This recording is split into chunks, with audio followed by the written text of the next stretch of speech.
پہلی بات تو یہ کہ اللہ سے کبھی وعدہ نہ کریں، یعنی اگر گناہ وغیرہ ہو رہے ہیں، یہ ہوتا کیا ہے میں آپ کو یہ سمجھاتا ہوں، دیکھیں باریک نکتہ ہے، اس کو سمجھیے گا۔ جب انسان سے مسلسل گناہ ہوتا ہے نا تو وہ مطلب اپنی نگاہوں میں ذلیل ہوتا ہے، کمتر ہو جاتا ہے، حقارت محسوس ہوتی ہے، ذلت محسوس ہوتی ہے، اور نفس کو عزت پسند ہوتی ہے۔ تو لہٰذا نفس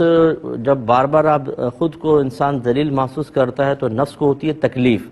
تو وہ اس ذلت کو عزت میں بدلنے کے لیے اور اس کیفیت سے باہر نکلنے کے لیے کوئی نہ کوئی مشورہ دیتا ہے، جس میں سے ایک مشورہ یہ بھی ہے کہ وہ کہتا ہے تم اللہ سے وعدہ کیوں نہیں کر لیتے؟ ہم سمجھتے ہیں کہ شاید میں گناہ سے بچنے کے لیے کر رہا ہوں، لیکن حقیقتاً یہ نفس و شیطان کی چال ہوتی ہے۔ انہیں پتہ ہوتا ہے کہ یہ توبہ کرے گا، اللہ سے وعدہ کرے گا، پھر بھی ہم اس کو گناہ میں لگا دیں گے۔ ہم اللہ سے وعدہ کرتے ہیں، جب وعدہ کرتے ہیں تو وقتی طور پہ ایک سکون سا ملتا ہے، ایک نور سا محسوس ہوتا ہے کہ اب تو وعدہ ہو گیا، اب گناہ نہیں ہوگا۔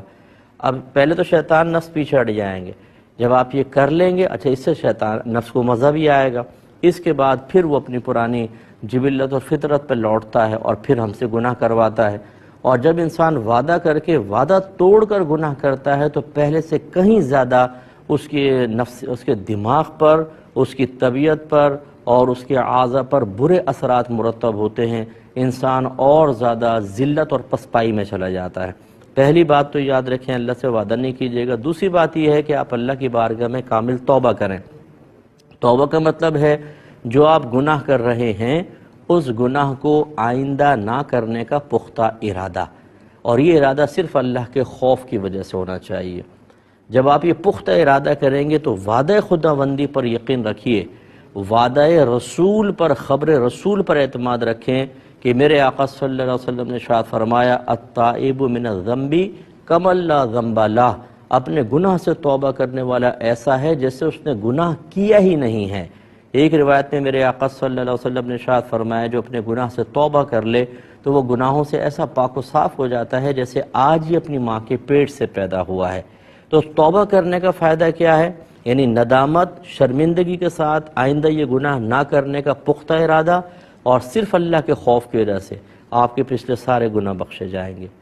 اب آپ جب گناہ بخشے گئے تو آپ کے اندر نور پیدا ہوگا، اعتماد پیدا ہوگا۔ آئندہ سے بچنے کی کوشش کیجئے، کبھی بھی توبہ نہ چھوڑیں لیکن وعدہ نہ کریں۔ اور نیکیوں پہ استقامت کے لیے نمبر 1، اگر آپ سے تنہائی میں گناہ ہوتے ہیں تو اپنے آپ کو زیادہ سے زیادہ پبلک کے اندر رکھیں، کیونکہ جب آپ تنہا ہوں گے ضرور آپ سے وہ گناہ ہوگا۔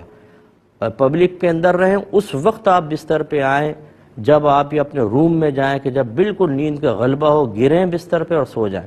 یہ آپ کو لڑنا پڑے گا اپنے ساتھ، لڑے بغیر کچھ نہیں ہو سکتا، ورنہ نفس و شیطان ایمان تک تباہ کروا دیں گے۔ ایسی اچھی صحبت کے اندر رہیں، نیک لوگوں کے ساتھ رہیں، نعتیں اکثر سنتے رہا کریں، اچھے اصلاحی بیانات، یہ جیسے ہمارے پروگرام میں یوٹیوب کے اوپر آپ کو بہت ساری کلپس مل جائیں گی، ان کو آپ سنیں تو یہ باتیں ذہن میں گھومتی رہتی ہیں، گردش کرتی ہیں، اور ان کی پاکیزگی کی وجہ سے گندگی نکل جاتی ہے۔ ایک برتن میں تو گندا پانی رہے گا یا دودھ رہے گا، یعنی گندا پانی آپ دودھ ڈالتے رہیں حتیٰ کہ ایک وقت آئے گا گندا پانی نکل جائے گا، دودھ ہی دودھ ہو جائے گا، یا دودھ ہے آپ گندا پانی ڈالیں ایک وقت آئے گا کہ دودھ نکل جائے گا، گندا پانی ہوگا۔ یہ اب ذہن ایک برتن کی طرح ہے، اس میں اچھی چیزیں اتنی بھر لیں کہ گندگی کو داخل ہونے کی ضرورت ہی جگہ ہی نہ ملے، تو انشاءاللہ آپ محفوظ رہیں گے۔ کر کے دیکھیے، اللہ تعالیٰ بڑی برکت دے گا۔ موت کو یاد کیا کریں، قبرستان چلے جائیں، ایمرجنسی وارڈز میں جائیں، میں اکثر یہ مشورہ دیتا ہوں، ہاسپٹلز میں جائیں جہاں پر مریض آخری عمر کے حصے گزار رہے ہیں اور سسکیاں بھر رہے ہیں اور زندہ اور صحت مند لوگوں کو حسرت کی نگاہوں سے دیکھ رہے ہیں، ان کو جا کر دیکھیں تو پھر گناہ سے دل اچاٹ ہونا شروع ہو جائے گا، اللہ تعالیٰ برکت سے نوازے گا۔